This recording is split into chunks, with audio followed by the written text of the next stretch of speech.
শেখ লুৎফুল্লাহ মস্ক ইরানের অন্যতম সুন্দর ও ঐতিহাসিক মসজিদ। এটি অবস্থিত ইরানের ঐতিহাসিক শহর ইস্পাহানের বিখ্যাত চত্বর নকশে জাহান স্কোয়ারের পাশে। এই মসজিদটি পারস্য স্থাপত্যের এক অসাধারণ নিদর্শন হিসেবে বিশ্বজুড়ে পরিচিত। নির্মাণ ইতিহাস।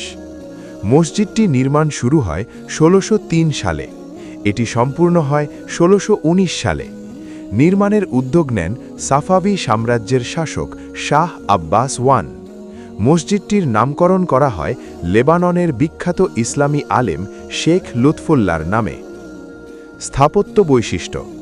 মসজিদটির গম্বুজে সোনালি ও ক্রিম রঙের টাইলসের চমৎকার নকশা রয়েছে। সূর্যের আলো পড়লে গম্বুজের রং পরিবর্তিত হয়ে আরও দৃষ্টিনন্দন লাগে। ভেতরের দেয়ালে সূক্ষ্ম মোজাইক ও ক্যালিগ্রাফি কাজ করা আছে। এই মসজিদের একটি বিশেষ বৈশিষ্ট্য হল এখানে মিনার নেই, যা অন্যান্য মসজিদের তুলনায় ভিন্ন। ভেতরের সৌন্দর্য। মসজিদের অভ্যন্তরে অসাধারণ জ্যামেটিক নকশা ও ইসলামী ক্যালিগ্রাফি দেখা যায়। গম্বুজের ভেতরে একটি ময়ূরের মতো নকশা দেখা যায়, যা সূর্যের আলো পড়লে স্পষ্ট হয়। ঐতিহাসিক গুরুত্ব। এটি সাফাভি যুগের স্থাপত্য শিল্পের অন্যতম সেরা উদাহরণ। এই মসজিদটি আজও ইউনেস্কো স্বীকৃত ঐতিহাসিক এলাকার অংশ হিসেবে বিখ্যাত। বিশ্বের বিভিন্ন দেশ থেকে পর্যটকরা এই মসজিদ দেখতে আসে।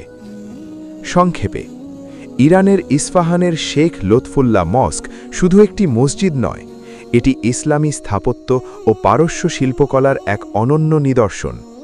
আল্লাহর ঘরকে ভালো লেগে থাকলে লাইক, কমেন্ট, শেয়ার করতে ভুলবেন না। এরকম সুন্দর সুন্দর মসজিদের ভিডিও পেতে আমাদের চ্যানেলটি সাবস্ক্রাইব করুন। আল্লাহ হাফেজ।